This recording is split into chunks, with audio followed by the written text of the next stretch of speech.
Maandagochtend openden 4 stembureaus in de gemeente alvast hun deuren voor de Tweede Kamerverkiezingen. Ouderen en kwetsbaren kunnen op deze manier alvast hun stem uitbrengen. Het was voor de kiescommissie een hele opgave om alles op tijd gereed te hebben. We hebben veel extra voorbereidingen getroffen. We moesten ervoor zorgen dat er een aantal stembureaus al vanaf maandag open waren. We hebben voorzieningen voor het briefstemmen moeten inrichten, inleverpunten. Maar ook op het moment dat de briefstemmen binnenkomen, moeten wij ze registreren. De briefstemmen moeten allemaal geteld worden, dus daarvoor hebben we mensen moeten zoeken. De vroegstemmen worden op een ander moment geteld dan de andere stemmen die gewoon op woensdag worden uitgebracht.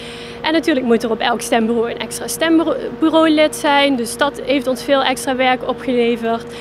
Enkele locaties waren niet meer geschikt, dus we hebben nieuwe locaties moeten zoeken en de locaties ook allemaal zo moeten inrichten dat ze coronaproof waren. Dus met een hoop looproutes, beschermingsmiddelen, kuchschermen, noem het maar op. Veel werk dus. Om alles dit jaar in goede banen te leiden was er een flink aantal vrijwilligers meer nodig dan in 2017. Ja, we hebben wel heel veel belangstelling daarvoor gehad. We hebben heel veel nieuwe aanmeldingen gehad. Het is goed gelukt om alle stembureaus te bemensen, maar we merken wel dat nu op het laatste moment er toch nog wat afmeldingen komen van mensen die zelf nu besmet zijn geraakt of die in quarantaine moeten. En dat levert wel een puzzel op voor ons. Ja. Maar vooralsnog ziet het ernaar uit dat het allemaal gaat lukken. Nieuw dit jaar is het stemmen per post. Deze stemmen komen ook in het gemeentehuis terecht. De stembiljetten blijven nog veilig in de stembus. Jazeker, die worden zwaar beveiligd opgeslagen en daar kan helemaal niemand bij tot die tijd. Natuurlijk, die bewaken we met ons leven.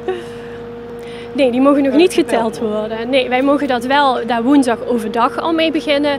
En dat is wel fijn, want dan kun je dat wat rustiger doen. En alle stemmen die vandaag worden uitgebracht en morgen, die hoeven 's avonds niet meer geteld te worden. Dus dat is wel fijn. Ineke en Georgette behoorden tot de eerste stemmers. Ik vond het prettig, zeker op het moment dat wij er waren, was het nog helemaal niet druk. Ja. Dus dan is de kans dat je besmet wordt ook een stuk kleiner.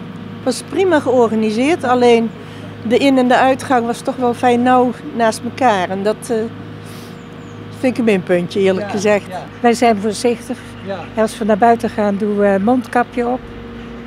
Misschien is zit dat meer in je hoofd dan dat het werkelijk helpt. Maar wij zijn echt heel voorzichtig.